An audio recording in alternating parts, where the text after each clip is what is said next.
It's not so cold, I thought to myself, but this toad is already hiding under a rock, starting a long winter sleep. However, it is not winter yet. It's mid-autumn, a great time for hiking. The toad looked sleepy. It tried hard to get back under the rock, so I bothered it no more. Go back to your sleep. I carefully put the rock back, thinking to myself, will the toad be all right? The winter here is cold and dry. The stream may dry up or freeze up in the winter. If that happens, could the toad survive? But that's not my thing to worry about. Even if I do worry about it all day, there'll be no choice other than to take it home, which is maybe worse than to leave it here. Trying not to worry about the toad, I looked around. What I saw was just beautiful. The stream ran swiftly across the rock bottom. I was sitting on a high place of the rock bottom myself. The water was clean with fresh green algae growing everywhere. On the other side of the stream was a slope with many low trees. The stream is just so beautiful. It is one of my favorite places near home. The stream. The stream is long, though not long enough to reach the sea. Not far south, the stream turns into a river. Then it runs ever forwards, through villages and fields. I don't know how far it goes, but it must be far. Though I don't know where the stream ends, I do know where it starts. The stream runs out of a valley with tall but young trees. I went there once to find the source of the stream and to find where the spring water comes from. The spring water here is famous some miles around. It tastes better than tap water. The villagers say the spring and the stream come out of the same source. Very much what I thought. The water pipe runs all the way up the stream. It was a long journey. Because there were no roads that go all the way up the stream, we could only walk. But who cares?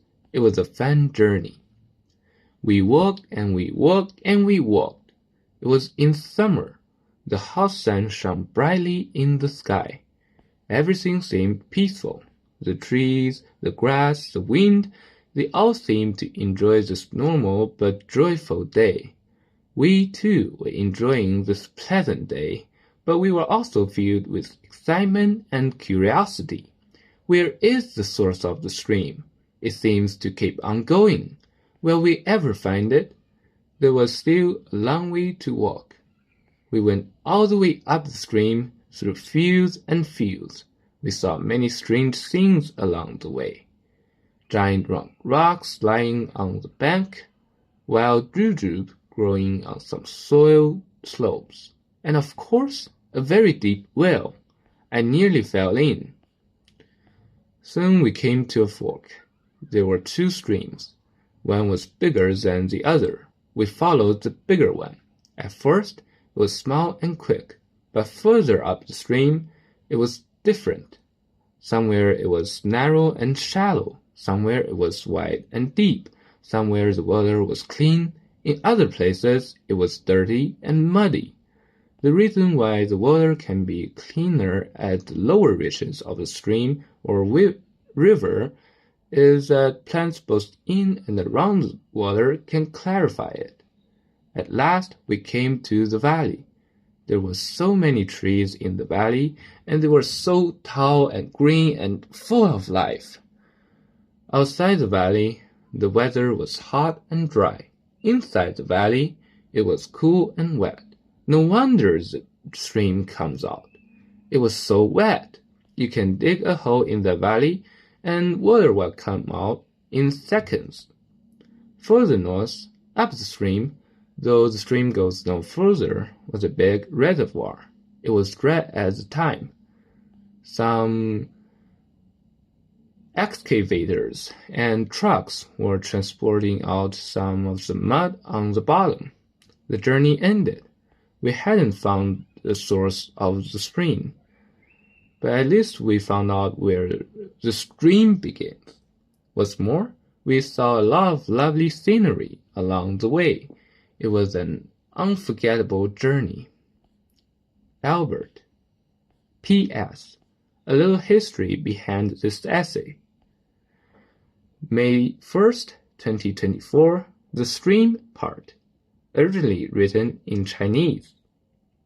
October 13th, 2024, the opening part. January 25th, 2025, pieced everything together. July 8th, 2026, revised everything. Thanks for listening. This is Albert. Hope to see you